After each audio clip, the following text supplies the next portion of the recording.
Keep missing so.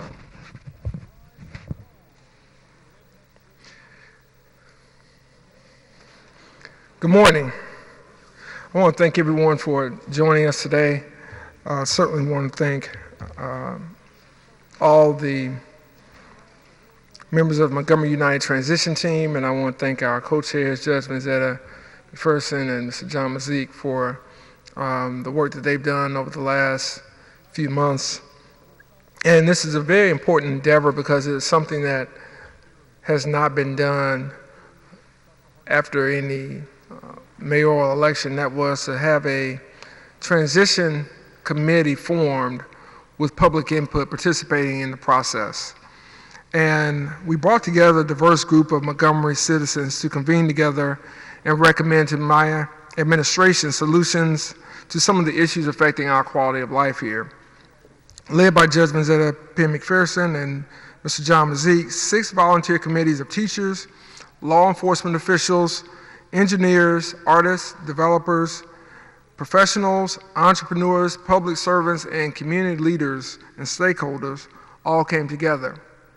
These Montgomery residents shared their knowledge and listened to the experience of others. They came to the table with differing opinions and approaches, but we are here today so that I may receive what represents their collective vision, Montgomery United. Today, I am grateful to the Montgomery United Transition Team for the sacrifice of their time and their willingness to engage in this process.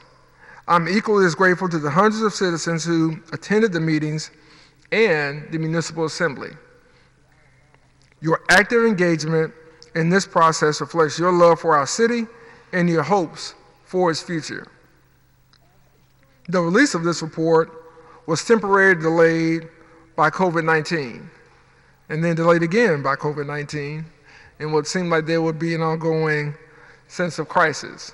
However, we decided that while we're still in the midst of fighting this pandemic, we thought it was important that we release this report. And it's important that we receive these recommendations to carry Montgomery forward. The timing couldn't be more appropriate for me to receive this transition report, because this is going to be the blueprint of this administration.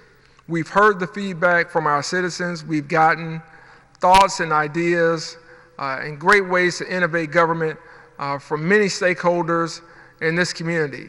And I'm proud to say that we've already started on some of these recommendations. We've even completed several of them. So we're on our way. But this is a recommendation that we take very seriously. It will be used as a guidepost for decisions that we make, priorities that we institute, along with our 2040 Envision plan. So at this time, I would like to invite John Mazik and Judge McPherson to share their thoughts and an overview of the recommendations. Thank you.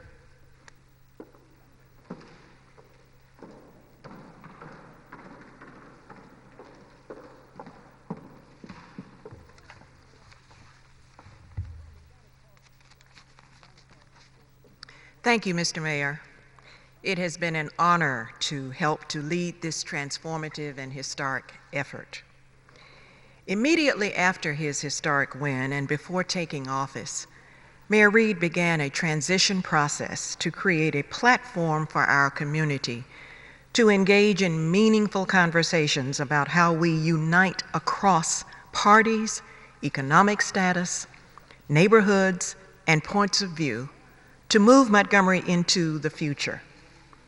Less than a week after he took office, Mayor Reed held a press conference to announce John Mazik and me as the leaders of the transition team.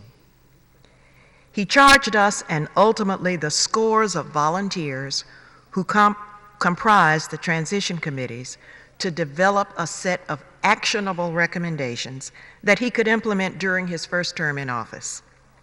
Ultimately, Mayor Reed tapped more than 70 volunteers to serve on 6 committees: public safety and thriving neighborhoods, education, economic development, infrastructure and transportation, cultural arts and entertainment, and health and human services. On Monday, December 16th, 2019, the Montgomery United Transition Team Committees began the process of visioning a new Montgomery and charting the course to actualize that vision during the mayor's first term.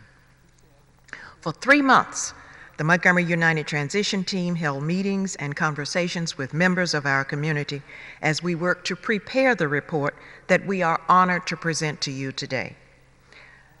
The input of more than 300 members of our community influenced this report. Throughout our conversations, in committee meetings, and at the Municipal Assembly held here, there were several themes that consistently emerged as important topics of discussion. These cross-cutting themes serve as a foundation for most of the recommendations. We ask that you consider these themes as the lenses through which all policy and programmatic recommendations should be viewed. We also ask that the mayor include elements of these themes in his initiatives. Here are the cross-cutting themes. First, education. Education was the most frequently discussed topic, even beyond the Education Committee.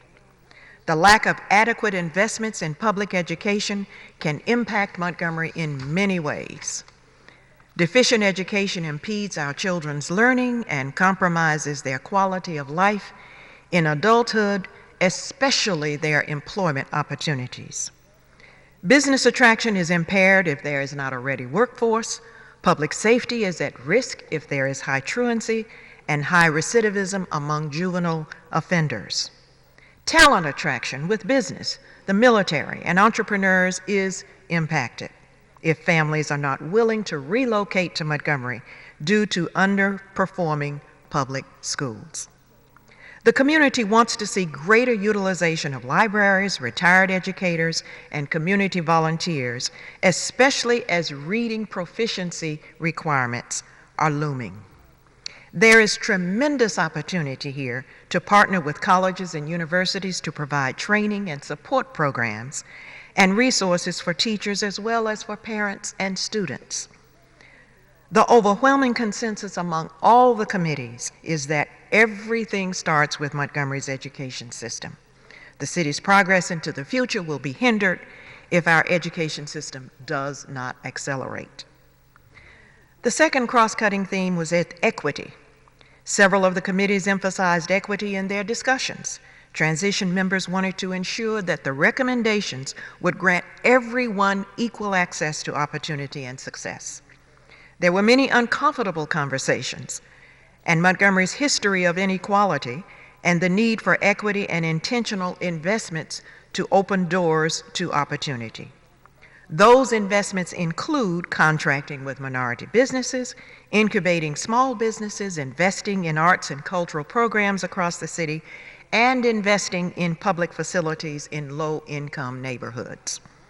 The goal is not limited simply to create a seat at the table. The ultimate goal is to meet businesses and citizens where they are. Third, reopen community centers. There is a broad support for the city to find ways to invest in renovating, reopening, and staffing many of the community centers that are currently shuttered.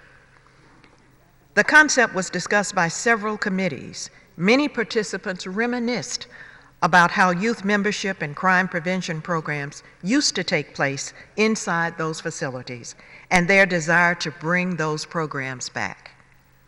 Community centers can be used to provide more access to health and wellness programs. The centers could house arts programs for youth, provide shared spaces to incubate creative adults and children, and provide access to the equipment they need to hone their crafts. To ease the financial burden on the city, participants also discussed the creation of public-private partnerships with nonprofits and community-based organizations to staff those facilities. Fourth, marketing and communications. There was a general consensus that there is inadequate marketing of city programs, initiatives, and services. Ineffective outreach to make citizens aware of those valuable municipal offerings, and the absence of a centralized platform that makes these offerings accessible to the public. Health and Human Services believes that the city should do a better job of identifying and disclosing health issues and resources that are available to address them. To address this need, they are recommending a multi-year marketing and information campaign.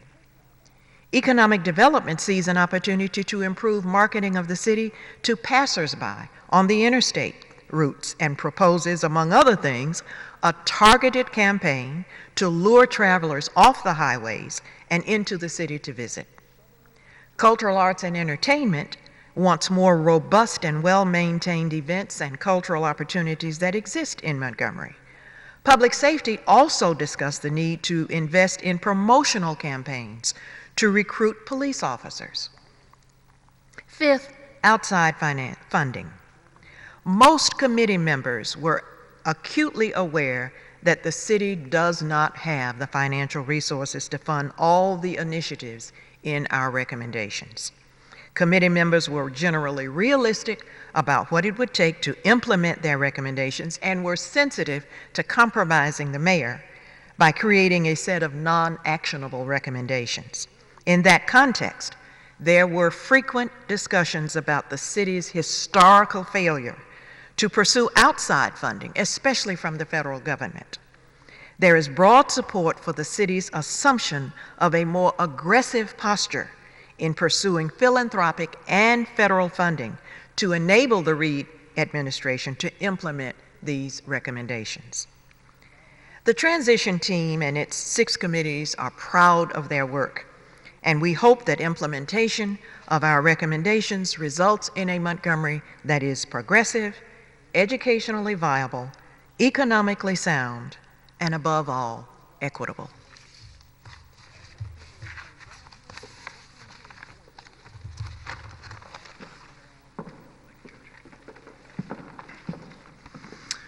And thank you again, Mr. Mayor, for the opportunity to lead this endeavor. This has been meaningful to me and for many in the city. The Transition Committee worked thoughtfully to develop a set of 57 recommendations to guide you during your first term, and I'm going to highlight a few more that the judge did not go over. As you know, our meetings wrapped up right before the COVID-19 pandemic began. However, our Health and Human Services Committee identified a need that is very timely right now.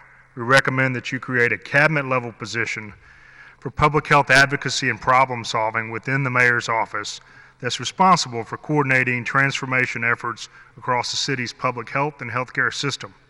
This person will ensure that all agencies serving the city's most vulnerable populations are operating compassionately, collaboratively, equitably, and effectively. This recommendation really couldn't be more timely given what we're going through right now.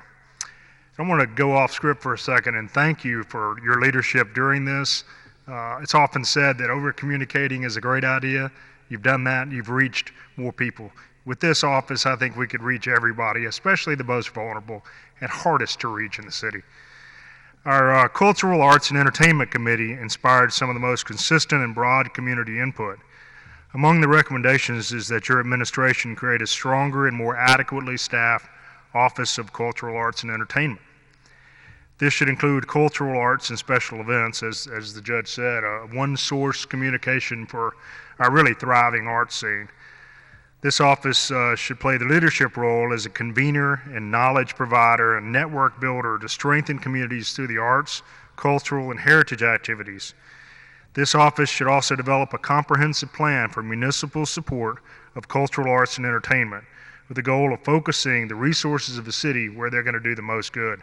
Montgomery has a long history of a successful and vibrant art scene. There are many artists who've come out of Montgomery to achieve commercial and community success, and we need to be a place that fosters that growth. It's here, it makes our city unique, and really could be part of our marketing as a unique city. As my co-chair stated, education was the most talked about topic across all communities. That's obvious and should be obvious to anyone in this room or listening. The success of our education system directly impacts the quality of life and economic opportunity in our community. To me, it doesn't matter whether you go to public school or private school. You cannot escape being affected by Montgomery's education system. To the judge's point, it affects our ability to recruit and attract not only plants, but factories. It also, the hospitals have told me it's very difficult to recruit physicians to Montgomery. We've got to do better, and that's really the key to it. We understand that the mayor's role in this is primarily that of an advocate and a convener of people. He's not controlled the Montgomery public school system. To that end, we recommend that he engage the community around the Montgomery Public Schools effort to increase local funding for education by supporting a millage increase and being proactive in assisting with pursuing other funding sources. We recommend that you leverage state and local funding sources to expand pre-K programs. The funding of public education, the adequate funding of education, is something that the people in the city are going to hear far more about soon. We've got to do something about it. The time is really now. As with education, Montgomery's transportation infrastructure has a significant impact on the quality of life and economic opportunity. Our recommendations from the Infrastructure and Transportation Committee is that you reconfigure the city's public transportation system and implement a model that makes Montgomery a gateway city, and that all the routes are inner-city efficient and work for the people that are the actual riders of public transportation. It just seems like that's who your customer is. Let's figure out where they want to go and get them there, and that will help so many with economic opportunity. There's a contract that's been in place, I understand, for 20 years with the current transit provider. The committee recommends that you evaluate this and possibly rebid this out. I think it expires in September. Top recommendation, Public Safety Committee should come as a surprise to no one. Public safety cannot be achieved in isolation. Mutual respect between the police and the community is vital. MPD must continue its dedication to establish relationships with community members in order to create an environment of trust and understanding so that all of Montgomery is a safe and growing city. It is the committee's recommendation that the MPD dedicate officers to building and maintaining strong personal relationships with the community they serve, especially youth. These officers can sustain the bonds that are formed by the Junior Police Academy and by the school resource officers. I'm lucky enough to actually know Chief Finley, who's here today, and I know he's doing this on a regular basis, and the committee wants more of this, more community ties to the citizens that they serve. And we thank you for everything you've done. Finally, with economic development, we believe the vision and leadership should begin and end with you. We recommend that you restructure the Department of Economic and Community Development with a focus on downtown planning and development, retail development, small business development, and place-based economic development. While the department should provide leadership in these areas, it's vital that you collaborate closely with local partners like the Chamber of Commerce and local and private citizens to expand and develop equitable economic development across the city. I know, and I know the mayor has come to know, that many business people in this city are more engaged and more interested in Montgomery than they ever have been in my lifetime. And I know that if you call any of these men and women, they will respond. There's just no question about that. You've seen it, and it's happening. The citizens are engaged, and I think now is the time. With that, we invite the public to visit the city's website and download a copy of the report that we proudly deliver to you on behalf of Montgomery United. We stand prepared to continue to work with you to achieve the goals set out in this document. Thank you all very much.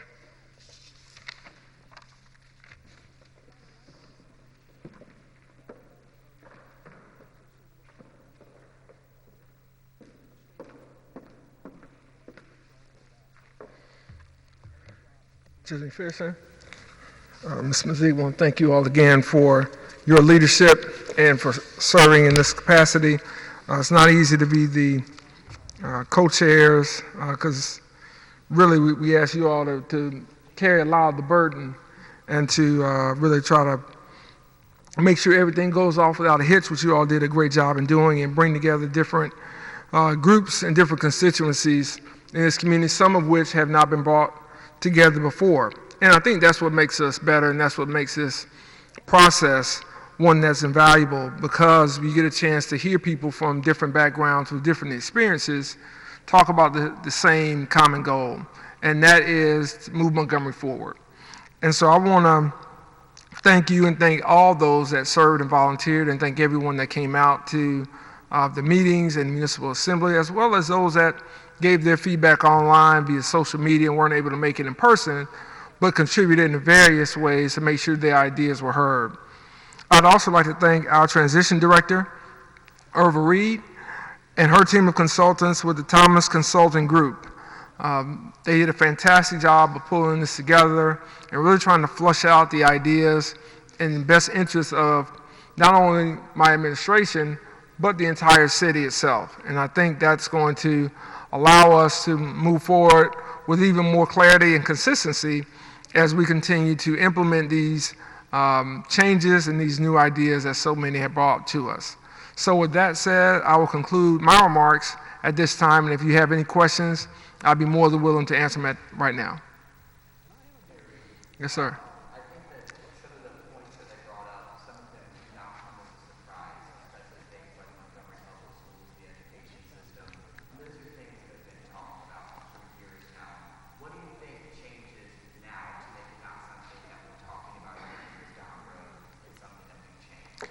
Well, I think one of the first things is we pass some local legislation that will allow us to determine if this community is really willing to invest in public education the way it is talked about over the years. That has not been done since 1994, and we get the opportunity now to really put up or shut up. And that's what we're going to be able to do, is take the first step towards investing in our public education system in the present and the future of our young people in this community.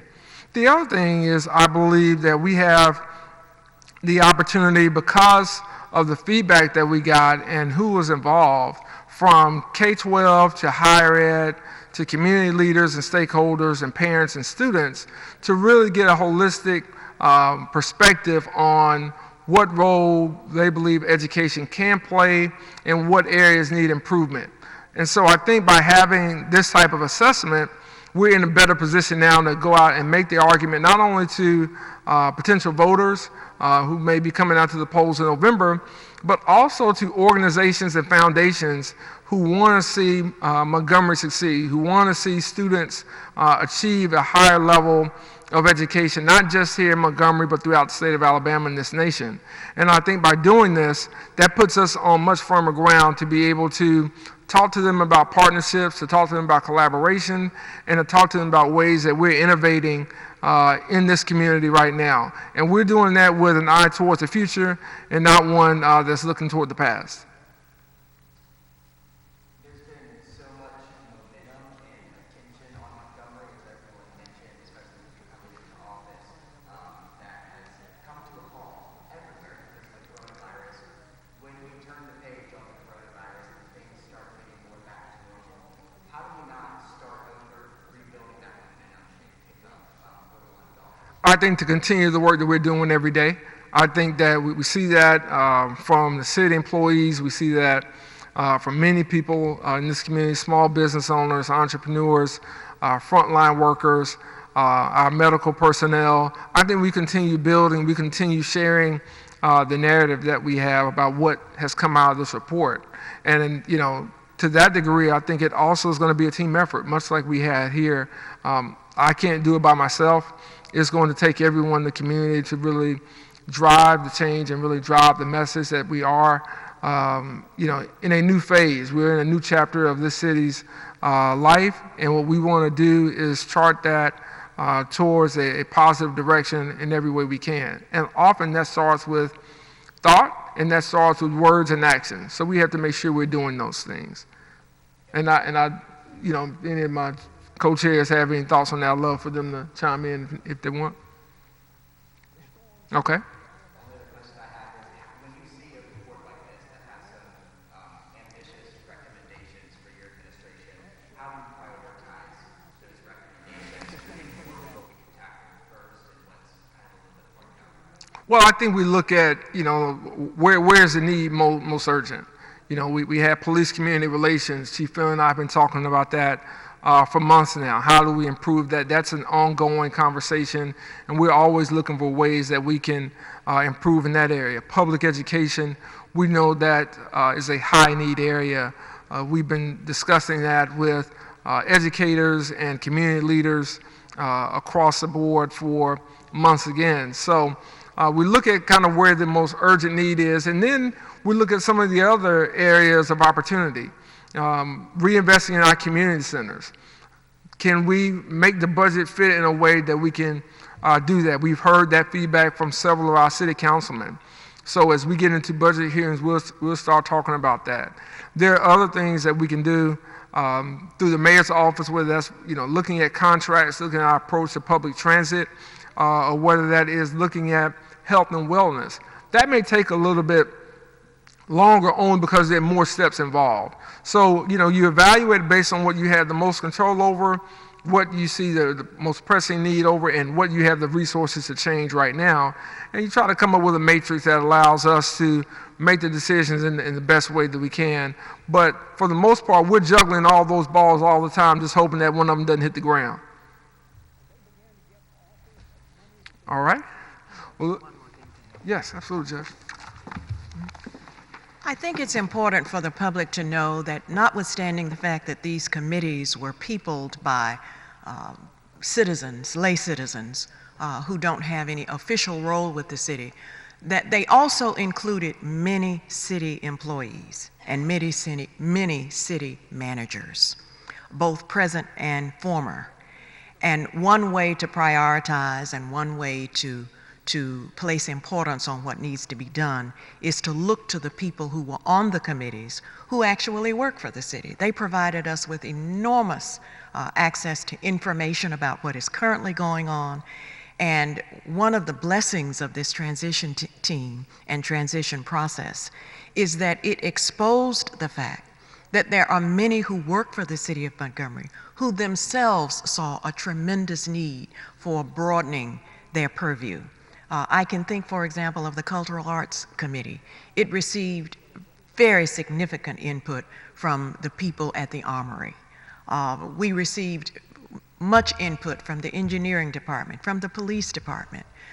We had a former chief on the Public Safety Committee. So one of the beauties of implementation of these recommendations is that it won't be the mayor saying, here, this is what I want you to do. Much of it will come from city employees and representatives of city agencies who are saying, I'm so glad you're talking about this because I've wanted to do this for a long time. That was a real accelerator of our decision making and our discussions. And I appreciate the city employees and city managers who participated so willingly and so fulsomely on our committees.